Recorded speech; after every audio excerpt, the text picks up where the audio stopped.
Forte elenco do Paysandu para a temporada de 2026, no meu entendimento, com as contratações mais recentes, eu acho que é um Paysandu muito mais preparado para uma Série C de 2026 do que em comparação às duas últimas temporadas.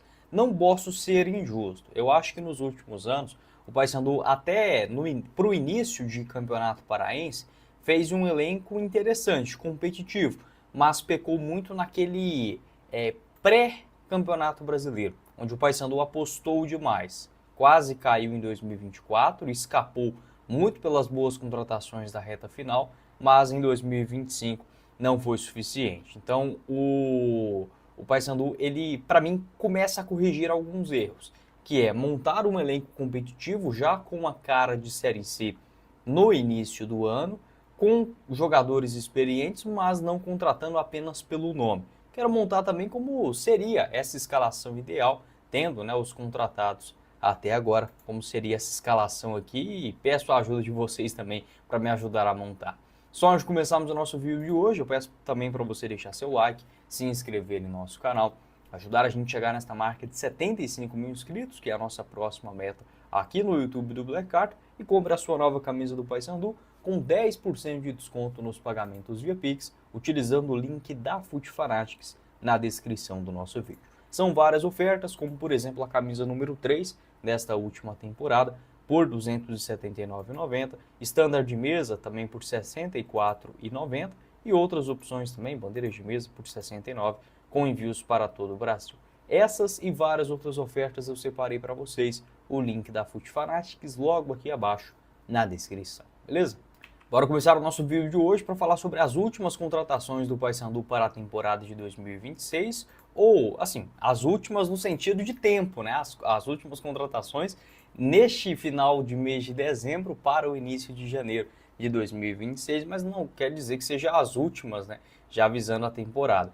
Para mim, é um Paysandu que finalmente começa a acertar o início de ano. É claro, o torcedor ele pode lembrar de outros anos e pensar da seguinte maneira: o Paysandu até começou outras temporadas com bons elencos, mas não funcionou. E faz parte, tá? Às vezes não é a garantia de que você contratar jogadores como o Paysandu, para mim, faz boas contratações. O Ítalo recentemente anunciado, o próprio Marcinho em termos de Série C, o Caio Melo também e o JP Galvão lá atrás ainda. Para mim são ótimos reforços. Pode chegar e não dar certo? Perfeitamente. O Jean Drosen também, excelente goleiro. Mas, para mim, existe aquela questão da precaução. No momento que você contrata o jogador, já sabendo o que pode esperar.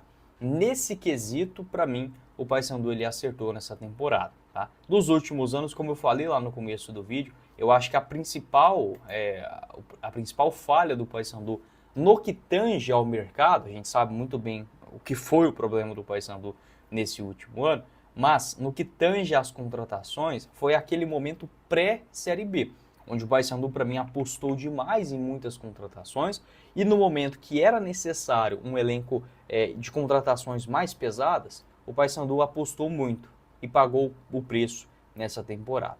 Quase que paga o pato já em 2024, né? Naquela reta final, o Hélio dos Anjos consegue voltar e salvar o rebaixamento. No ano agora de 2025, não foi suficiente. Então, essas janelas intermediárias, elas são muito importantes, mas o grosso, vamos dizer assim, aquele elenco base, você tem que fazer ele no início do ano, no Campeonato Paraense. Essa história de, vamos esperar acabar o Campeonato Estadual para ver o que acontece e aí montar o elenco para o Campeonato Brasileiro. Já não dá tempo mais. Foi-se a época que o estadual terminava em março, abril e a Série A, a Série B, a Série C começava em abril, maio. Agora está muito mais embolado. Então o Paysandu, para mim, ele precisa se preparar para isso e faz uma contratação que, ao meu ver, é excelente. A chegada do Ítalo, um centroavante experiente, 29 anos de idade, um nome já carimbado na Série C do Brasileirão. No ano passado foram 18 gols marcados, 2024, 10 gols marcados em 23 jogos. Neste ano acabou não funcionando no elenco do Volta Redonda na Série B, mas o Volta Redonda em geral também não deu certo nessa temporada. Ele fez apenas 2 gols e deu 2 assistências na Série B. Já teve outros bons números pelo América de Natal em 2023. Lembro dele também no Amazonas, lá em 2022, bem naquele comecinho do projeto do Amazonas, onde ele marcou 11 gols em 17 jogos. O Jean Drosnin também, para mim, um excelente goleiro, um cara que já conhece a Série C, é um ótimo nome. O JP Galvão é um jogador já mais de nome, né? Mas é um lateral direito que, ao meu ver, também tem qualidade para fazer essa função como um ala, principalmente na questão ofensiva. Na zaga, né, dos contratados até agora, o Paysandu ele traz o zagueiro Castro, que também pode jogar como volante, um nome experiente, nome inclusive de Série B, né? Jogou as 2 últimas edições, Atlético Goianiense e também na Ponte Preta. O Marcinho, para ser esse camisa 10, uma tentativa de recuperação, não é aquele Marcinho do auge, como foi contratado lá pelo Cruzeiro, vindo do Sampaio Corrêa, mas é um Marcinho que recomeça a retomar os bons números da sua carreira. Pela Chapecoense também teve bons momentos em 2025, tendo o Caio Melo que pode fazer uma trinca no meio de campo muito interessante, tá?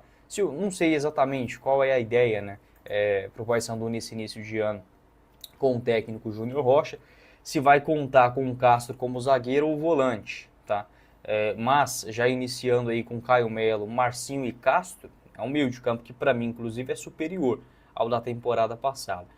O Serginho também está contratado, essa informação que foi recentemente divulgada pelo jornalista Ronaldão, né? O jornalista Ronaldão, o Serginho também está contratado, pode fazer também essa função de um camisa 10, disputando essa posição com o Marcinho, e o Caio Melo fica sobrando mais para a camisa 8, apesar que já fez essa função em outros momentos. O Jefferson Quintana, inclusive, pode voltar. Essa informação lá do portal Notícias do Paysandu, a gente já havia comentado sobre isso. O Quintana, inclusive, pode ser anunciado em breve para o ano que vem. Vamos esperar mais um pouquinho, mas ao meu ver é um Paysandu que acerta sim nas contratações até agora, tendo poucas apostas. O Peu, para mim, o ponta esquerda, é uma aposta, mas fez um ano de 2025 bom no Cianorte, chega para compor o elenco e ser uma surpresa. O Cleiton Pego também, acho que chega mais ou menos nesse mesmo patamar. Dependendo da atuação do estadual, pode se consolidar ainda para a Série C. Para mim, precisa ainda de alguns atacantes mais experientes na questão dos lados, né? Atacantes de beiradas. Então vamos montar essa escalação aqui com os nomes já anunciados, né? Vou aqui no esquema de um 4-2-3-1, que é o que geralmente o Júnior Rocha vinha utilizando lá no Caxias, ou um 4-3-3 também, né? Goleiro Jean Drosnin, vamos com o JP Galvão na lateral direita.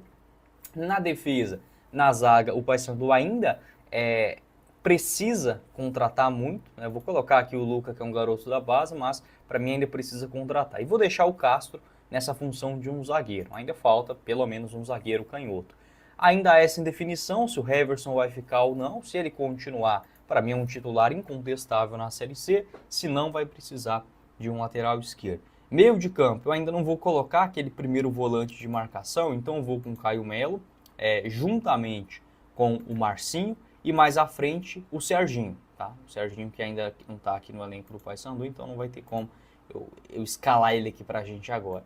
De centroavante é o Ítalo, pelos lados, né? Vou com os anunciados até agora, vai ter que ser o Peu e o Cleiton Pego, né? Para mim, volto a repetir, há necessidade sim da chegada de pelo menos mais um ponta titular. Eu contrataria ainda mais 2 pontas para serem titulares, sendo bem honesto com vocês, mais um zagueiro canhoto e esse volante pé de ferro, né? Para deixar aqui eu começaria o ano com Caio Melo e o Serginho nessa função de um 10 e um primeiro volante. Se o Castro fizer essa função de primeiro volante, aí fica sendo ele e a necessidade de reforçar na defesa. Se o Quintana chega aqui na zaga, eu acho que resolve também já o problema para o início do ano. Pode deixar a sua opinião.